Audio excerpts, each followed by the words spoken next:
कार्यक्रम अन्नदाता सुनिए सब बन भैया ने रिसाले भाई की राम राम।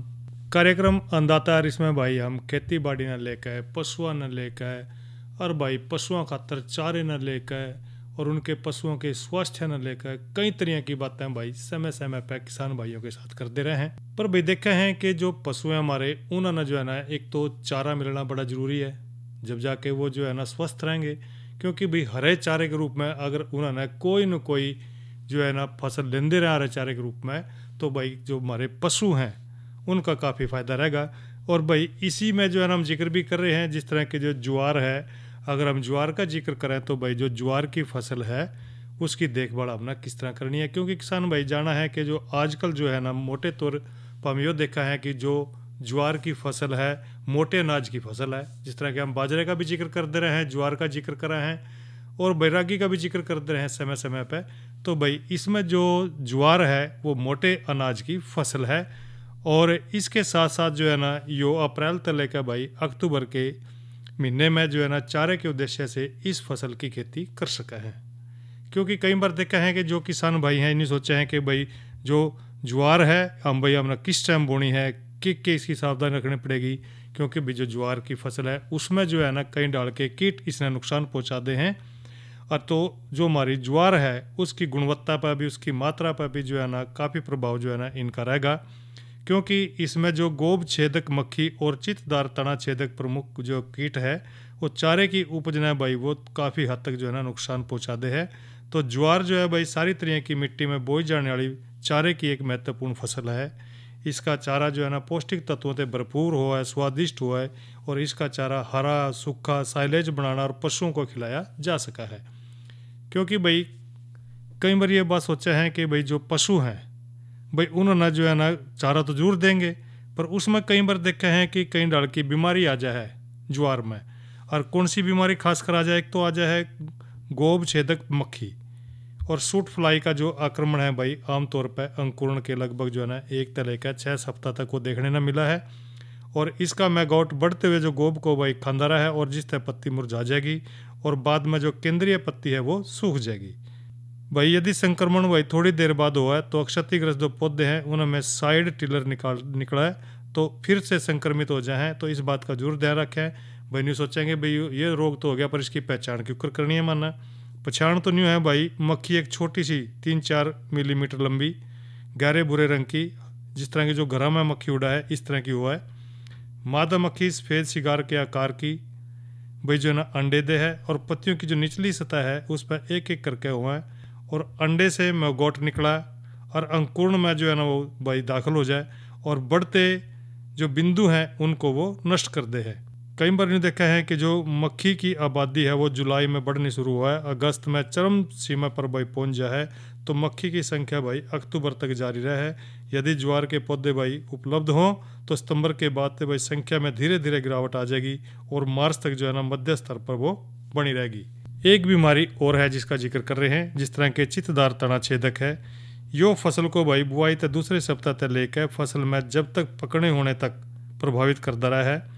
शुरू में तो जो लार्वा है पत्तियों की ऊपरी सतह पर भाई नुकसान करा है, निचली सतह पर भाई पारदर्शी जो खिड़कियाँ के रूप में बरकरार रहे हैं उन्हें जिस तरह के जो भोजन की गंभीरता बढ़ती रहेगी पत्तियों में जो है उनको छेद कर देगा, खरोंच देगा, जो खासकर भाई जो आपने दिखाई देंगे। कभी कभी शुरुआती हमले के कारण भी जो छोटे पौधे हैं वो सूखने शुरू हो जाए हैं। और भाई इसकी पहचान तो न्यू है कि जो वयस्क कीट है वो भाई मादा मध्य सिरा के पास पत्ती की निचली सतह पर फ्लैट अंडाकार और पीले रंग के अंडे देगी और अंडे से भाई लार्वा 4-5 दिन में निकलना शुरू हो जाएगा और लार्वा की जो अवधि है 19 से 27 दिन की हुआ है। और स्टेम के अंदर जो प्यूपेशन हुआ है वो वयस्क जो भाई 7 से लेकर 10 दिन में निकलना शुरू हो जाएगा और शुष्क मौसम के दौरान लार्वा जो है ना डायपाज में प्रवेश करेगा और कटे हुए जो डंठल हैं तने हैं इनके साथ साथ खेत में छोड़े गए जो ठूंठ है उनमें भाई वो जीवित बने रहा है। तो बरसात का मौसम शुरू होने ही जो है ना लार्वा डायपाज से बाहर आ जाए और भाई प्यूपेशन हो जाएगा उसका। एक बीमारी और आवा इसमें ग्रास हॉपर की। हरा ग्रास हॉपर जो है ना टिड्डे का बच्चा जिस तरह आप देखे करते जो खास करके काफ़ी नुकसान पहुंचाता है। वयस्क एक ही पौधे पर बड़ी मात्रा में पत्तियों को खावा है और वो पत्तियों का निशान या तो छेद बना दे है या कई बार इतना प्रकोप हो जाए कि वह पूरी तरह पत्तियों को खा के ख़त्म कर दे है और खेत में जिस तरह ऐसा दिखेगा जिस तरह सारी चर गया हो भाई। तो इसकी पहचान ये है, टिड्डा जो है ना मिट्टी में गुच्छे में अंडे दे है, अंडे मिट्टी के कणा में बने रहे हैं, अंडाकार लंबी या घुमावदार फड़ी में रखे जाए हैं। अंडे सफ़ेद, पीले, हरे रंग के, भूरे रंग के, कई तरह के जो है ना आपको नजर आवेंगे। और भाई नई निक्स सफ़ेद हरे रंग की हुआ है और निम्फल अवधि 35 से लेकर 50 दिन की हुआ है। वयस्क मोटे हरे भूरे रंग के हुए हैं जिसके किनारों पर भाई पीली पुट्टी आपको नजर आवेगी। फॉलो आर्मी वर्म एक पोरा है भाई, इसमें कीटाणु आ जाए जिस तरह के देखा है, ये भी नुकसान पहुंचा हुआ है ज्वार की फसल ने। फॉल आर्मी वर्म पिछले 2-3 साल में ज्वार में नई समस्या बन गई है। युवा लार्वा पत्तियों को खुरस दे रहे हैं जिससे चांदी के झिल्लेदार धब्बे या पत्तियों में छोटे छोटे छेद हो जाएं और बड़ी सुंडी के खाने में पत्तियों पर जो है ना फीडिंग के लंबे और फटे छेद हो जाएं। किनारे से अंदर की ओर पत्ती को खा जाए और अनियमित कटी फटी पत्तियां दिखाई देंगी आपने। लार्वा पत्ती का जो वर्ल पर जो है ना भोजन करना पसंद करा है, रात के दौरान भाई जो है ना अधिक सक्रिय हुआ है। नुकसान वाले स्थानों पर जो है ना खास करके देखा है जो फेकल है पदार्थ उनके ऊपर देखा जा सका है। इसके पहचान का जिक्र करें तो मादा पतंगे आमतौर पर पत्तियों की जो निचली सतह है पौधे के आधार के पास पत्ती और तने के जंक्शन के पास गुच्छा में अंडे दे हैं और अंडे स्केल से ढके हुए हैं और युवा लार्वा जो है ना खरोंच का उसने खा जाए है और जिसके परिणाम स्वरूप पत्तियाँ और अर्ध पारदर्शी जो धब्बे हैं वो बन जाए। रेशमी धब्बों को इस तरह बुना है जिस तरह की वो झुलसते हैं और पास के जो पौधों में वो आपस में फिर वो चले जाएं। तो इस तरह भाई जो है ना काफ़ी सारे कीट हैं जो ज्वार की फसल में नुकसान पहुंचाते हैं। अगर हम इसके प्रबंधन का जिक्र करें तो मानसून की बारिश शुरू होने से पहले जो ठूंठ है उन्हें इकट्ठा करें और उसको जलाएं और मवेशी हैं जो हमारे उनको डंठल के रूप में उनको खिलाएं। पंक्तियों और पौधों के बीच में मेडों और जो खाली स्थान है उसकी खुदाई करनी है। इसके बाद जो है ना अंडे के दिखाई देंगे जिससे पक्षी जो है ना उठाकर वो खा जाए। रोपण तक 1 महीने पहला गहरी जुताई करने तक कीड़ों की जो अपरिपक्व अवस्था है वो आपको नजर आवेगी, क्योंकि सूट फ्लाई द्वारा भाई नुकसान को कम करने के लिए समान परिपक्वता वाली जो किस्में हैं और समकालीन और समय पर जो है ना जल्दी बुआई को अपनाना चाहिए। और अरहर और लोबिया के साथ साथ जो ज्वार की जो भाई इंटरक्रॉपिंग भी तना छेदक के नुकसान को कम कर दे है। अंकुरण के तुरंत बाद कीट भक्षी पक्षी को प्रोत्साहित करने के लिए भाई इरेक्ट बर्ड पर्च 8 से 10 प्रति एकड़ के हिसाब से लगाएं। लार्वे के साथ प्रभावी जो प्रोह को हटाने के और नष्ट करने से जो है ना गोब छेदक मक्खी और तना बेधक को कम करने में मदद मिला है। जब तक फसल 30 दिन पुरानी न हो जाए तब तक भाई 12 प्रति हेक्टेयर की दर तक कीटाणुनाशक जो है ना युक्त फिश मिल ट्रैप लगाने हैं। अंडा परजीवी ट्राइकोग्रामा चिलोनिस 50,000 अंडे प्रति एकड़ छोड़ दे है। इस बात का ध्यान रखना क्योंकि ये काफ़ी नुकसानदायक है। तो भाई तना बेधक के लिए कार्बोफ्यूरन 3G को 8 से 12 किलोग्राम प्रति एकड़ के हिसाब से डालनी है। यदि फॉल आर्मी वर्म का प्रकोप 10% से ज़्यादा है तो भाई जो है ना सिंथेटिक कीटनाशकों में से कोई भी जिस तरह की स्पिनटोरम 11.7% SC या भाई 0.5 मिलीलीटर या क्लोरेंटा ट्राइनोनिलप्रोल 18.5 SC या 0.4 मिलीलीटर या दियामेथोक्सम 12.6% भाई इनकी सिफारिश करी गई है। तो भाई आप जो है ना ध्यान रखें कि आपकी जो ज्वार की जो फसल है भाई आपने उचित प्रबंधन उसका करना है। और भाई मौसम का जिक्र करेंगे थोड़े से अंतराल के बाद। यह संदेश यूनेस्को व आकाशवाणी के सहयोग से प्रस्तुत किया गया है। जलवायु और स्वास्थ्य, यह एक संदेश है यूनेस्को की तरफ से। जलवायु परिवर्तन इंसानी स्वास्थ्य के लिए खतरा है। यह साफ हवा, सुरक्षित पानी, स्वस्थ भोजन और सुरक्षित घर पाना मुश्किल बना देता है। ज़्यादा तापमान की वजह से हीट स्ट्रोक, हवा में प्रदूषण और मलेरिया डेंगू जैसे रोग बढ़ते हैं क्योंकि मच्छर नए इलाकों में फैल जाते हैं। जैव विविधता का नुकसान और प्राकृतिक आवास का विनाश नए महामारियों को जन्म दे सकता है। इसका सबसे बड़ा प्रभाव पड़ता है गरीब लोगों और बच्चों पर, क्योंकि उनके पास इलाज की सुविधा कम होती है। क्या आप जानते हैं 2019 में मलेरिया ने दुनिया भर में 22.9 करोड़ लोगों को प्रभावित किया और लगभग 4,09,000 मौत हुई। और भाई ईब कर रहे हैं मौसम का जिक्र। भाई देखा है कि मौसम जो है ना भाई बारिश का ही चल रहा है। आज का अधिकतम जो तापमान रहा वो रहा भाई 33 डिग्री सेल्सियस और न्यूनतम तापमान 27 डिग्री सेल्सियस।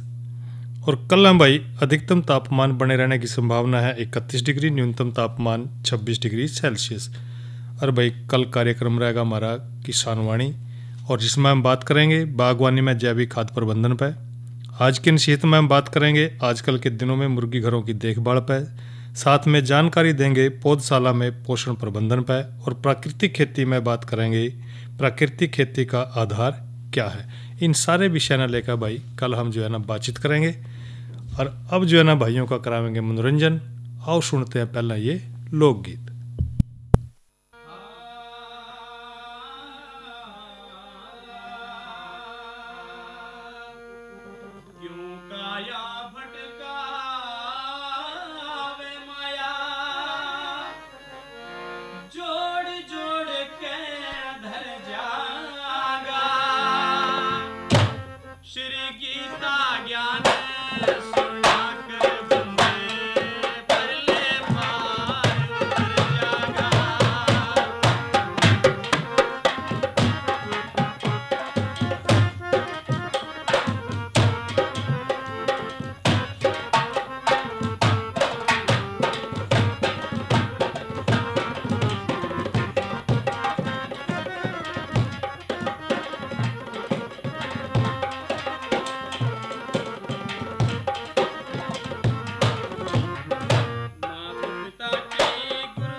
भैया ने ये तो सुना लोकगीत, गाय कलाकार थे राजकुमार जांगड़ा। और भाई नई फसल नई उमंग में बात कर रहे हैं धान फसल में कीट नियंत्रण के बारे में और भाई अन्य देखभाल के बारे में जिक्र कर रहे हैं, क्योंकि भाई सीजन भी चल रहा है धान का। और भाई धान जो है ना हमारे हरियाणा की खास अहम फसल है, क्योंकि भाई इसका लगभग देखा है कि ज़्यादातर जब हम खेती में धान फसल ले हैं और कम होती काश्त जो योग्य ज़मीन है भाई और चावल की बढ़ती मांग ना देखते हुए जो महत्वपूर्ण फसल के रूप में हम जो है ना इसकी बढ़ोतरी करना बड़ा ज़रूरी हो गया है। और इसमें कई बार देखे हैं कि जो हानिकारक कीट हैं उनका ठीक से प्रबंध करना बड़ा ज़रूरी हो जाए, और इन कीटों से बचने के लिए और जो फसल में जो नुकसान हो रहा है भाई इससे बचने के लिए हमने कई बातों का ध्यान रखना पड़ेगा। और धान में लगने वाले जो कीड़े हैं इनकी जानकारी और इनका प्रबंधन भाई किस तरह करना है, जिस तरह की कई बार न्यू नजर आवा है कि जो जड़ की सुंडी है इससे जो है ना काफ़ी पौधे जो है ना प्रभावित हो जाए और उनका फुटाव कम हो जाए। ऐसे पौधे स्वस्थ पौधों की अपेक्षा भाई छोटे रह जाएं और जड़ों के अंदर पके चावल के तरिया जिस तरह पके चावल हुआ है उस डाल की सुंडियाँ कई बार देखने मिला है। सुंडी धान की जड़ को भाई जुलाई अगस्त तक खा के उसने काफ़ी नुकसान पहुंचा दे, और यो कीड़ा उन खेतों में ज़्यादातर पाया जा है जिनका प्रबंध भाई अच्छा न हो। प्रबंध का जिक्र करें तो भाई खेत की डोलाना ऊंची और मजबूत बनाकर रखनी है ताकि जो बारिश या भाई सिंचाई के साथ जो सुंडी है दूसरे खेतों में न जा सके। इस सुंडी का प्रकोप भाई निश्चित कर लेने के बाद 10 किलोग्राम सेविडाल 4G या कार्बेरिल 4G या फ्यूराडान 4G या थीमेट 4G का प्रति एकड़ खेत में प्रयोग करना है। कीटनाशक को यूरिया में मिलाकर खड़े पानी में डालना है।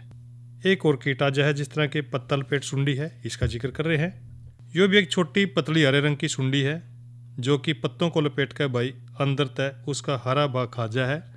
आम तौर पर देखने ने देखा है कि जो इसका प्रकोप है यह जुलाई से लेकर अक्टूबर तक नजर आवा है, पर भाई किसी न किसी वर्ष नर्सरी और शुरू की अवस्था में ही इसका आक्रमण होना शुरू हो जाए है। इसका प्रबंधन किस तरह करना है आपने? इस कीट के नियंत्रण के लिए 200 मिलीलीटर मोनोक्रोटोफास 36 SL या 400 मिलीलीटर क्विनिलफास 20 AF को 200 लीटर पानी में मिलाकर प्रति एकड़ छिड़काव करना है। एक और कीट है पौधों व पत्तों का तेला, जिसना हापर के नाम से भी जाना है।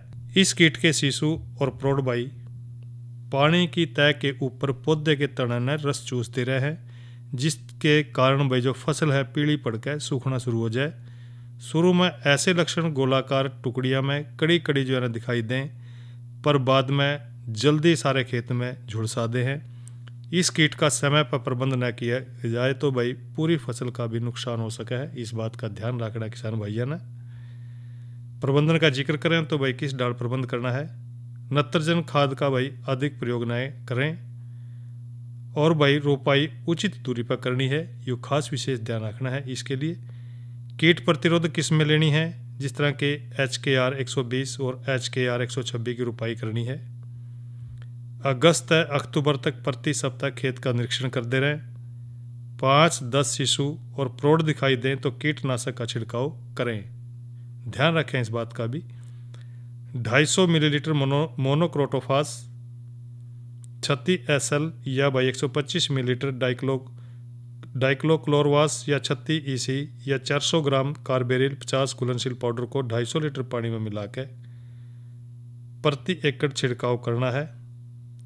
या भाई 250 मिलीलीटर डाइक्लोरोवास 36 EC को 1.5 लीटर पानी में घोलकर 20 किलोग्राम रेत में मिलाकर और भाई खेत में एक सार बिखेरनी है। या भाई 10 किलोग्राम कार्बेरिल 5% या भाई मिथाइल पैराथियान 2% या धुड़ा प्रति एकड़ ढूंढना है आपने। एक और कीट आजा है इसमें खास देखने न मिला है, वो है भाई तना छेदक, जिस तरह गोब की सुंडी कहते हैं। इस कीट की प्रौढ़ मादा पत्तों पर किनारों की तरफ अंडे दे है और अंडों में से निकलकर सुंडी तने में घुस जाए और भाई अंदर के जो भाग हैं उन्हें न खा जा है और ख़त्म कर दे है, जिस कारण भाई फुटाव या बढ़वार है वो रुक जा है। पौधे की गोब सूख जाएगी और बालियाँ आने की अवस्था में प्रकोप होने पर बालियाँ सूख जाएंगी और भाई खेत में सफ़ेद सीधी खड़ी खड़ी जो है ना फसल आप नजर आवेगी। और यो कीड़ा अगस्त से लेकर अक्टूबर तक जो है ना ज़्यादा नुकसान करा है। इसके प्रबंध के लिए आपने भाई 7.5 किलोग्राम कार्टप हाई ड्राइक्लोराइड 4G या 7.5 किलोग्राम फीफ्रोनिल 0.5G को भाई 10 किलोग्राम रेत में मिलाकर प्रति एकड़ पौधारोपण के 30 से 50 और 70 दिन के बाद खेत में डालनी है। या भाई 500 मिलीलीटर मोनोक्रोटोफास 36 SL या 500 मिलीलीटर मिथाइल पैराथियान 50 EC या 1 लीटर क्लोरोपाइरिफास 20 EC को रोपाई के 30, 50 और 70 दिन के बाद 200 लीटर पानी में मिलाकर प्रति एकड़ छिड़काव करना है।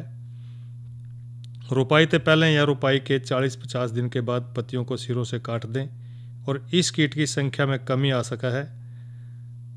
तो एक बात हो रहा है इसमें भाई, एक कीट हो रहा है इसमें जिस तरह के गंदी बग या मलंगा कहते हैं, जिसने इस कीट के जो वयस्क हैं लंबे यानी कि 2-2.5 सेंटीमीटर पतले और लंबी टांग वाले तीखी दुर्गंध छोड़ने वाले हुए हैं। शिशु और प्रौढ़ बाड़ियों में बने रहें, दानों में रस चूसते रहें, जिसके कारण जो दाना पूरा नहीं बनता, दाना सिकुड़ जाए या फिर बाड़ियाँ खाली हो जाएं भाई। दानों पर फफूंद और जीवाणु फैलने से दाने बदरंगे हो जाएंगे। सितंबर अक्टूबर में यो कीट ज़्यादा नुकसान पहुंचाते हैं। इसके प्रबंध के लिए भाई खेत में या मेड के ऊपर खरपतवार नहीं पनपने देना, इस बात का किसान भाई जरूर ध्यान रखें। प्रकोप होने पर 10 किलोग्राम मिथाइल पैराथियान 2% प्रति एकड़ ढूंढें, इस बात का भी आपने विशेष ध्यान रखना है। तो बात करिए हमने कि जो भी धान फसल है उसमें कीट नियंत्रण आ जाए और उसकी देखभाल आपने क्यों करनी है। और ये भाई जिक्र कर रहे हैं, जानकारी भी दे रहे भैया ने कि प्राकृतिक खेती तरल जैविक खाद जीवामृत किस तरह बनाना है। जीवामृत भाई एक प्रकार का जीवाणु खाद है जिसके प्रयोग तय भाई मिट्टी में जो खासकर देखा है कि जो सहायक कीट हैं या मित्र जीवाणु हैं इनकी बढ़ोतरी हो जाए।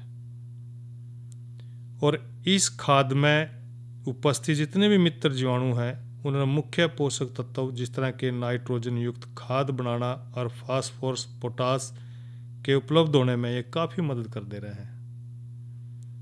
इसके अलावा भाई इसमें सूक्ष्म तत्व भी पाए जाए। तो यह तो भाई एक प्राकृतिक दवा है जीवामृत, और हम तो कहें भाई जो प्राकृतिक है उसको आपने अपनाना भी है। भी वो बनाना क्यों कर है, इसका जरूरी सामान आपने के लेना है जिस तरह जो जीवामृत या तरल जैविक खाद आप बना सकें। एक तो 20 लीटर पानी लो,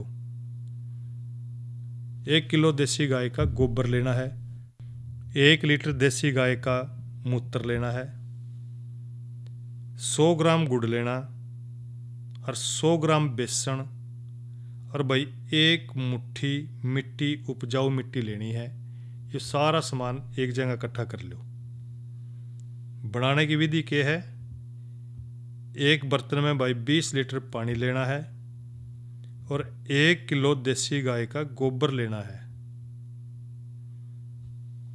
और 1 लीटर गौमूत्र को जितना ऊपर पानी बताया था 20 लीटर उसमें मिलाना है।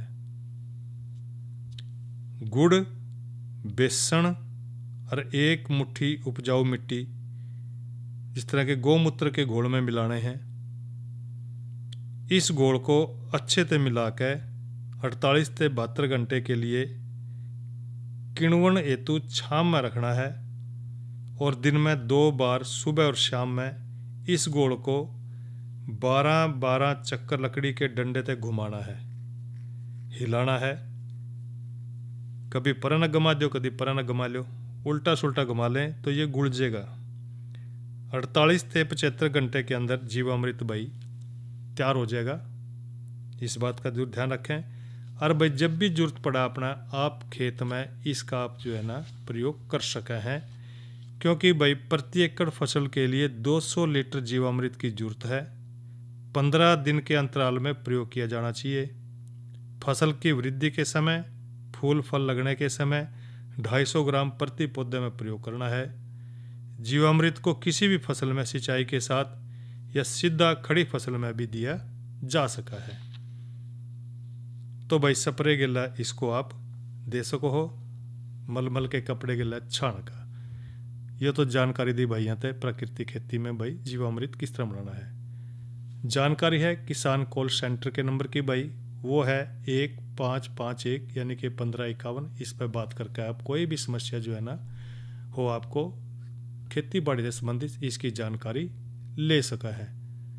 और भाई इसी के गला एक कार्यक्रम अन्नदाता यहीं संपन्न हो रहा है। रिसाले भाई ने देव इजाजत। अच्छा भाइयों, राम राम।